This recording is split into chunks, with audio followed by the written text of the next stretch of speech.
Welcome to the Learning Pines YouTube. We hope this video helps. In this video, I will show how to file sales tax return in Wyoming. First, gather your sales totals, exempt sales, and tax collected by jurisdiction. Then log into the Wyoming Department of Revenue portal and choose the sales tax filing option. Complete the return using the proper jurisdiction codes, verify totals, and submit payment or zero report before the due date to avoid penalties and interest. Start by compiling gross and taxable sales by county and city for the reporting period.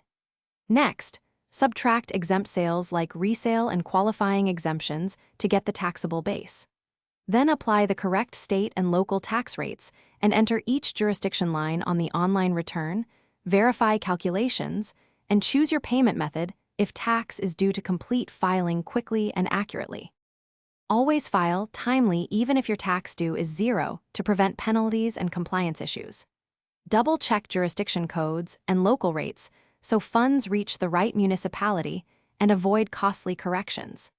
Maintain clear records for each transaction, including exemption certificates and invoices, because those documents support your return and speed resolution if the department questions your filing or selects you for audit.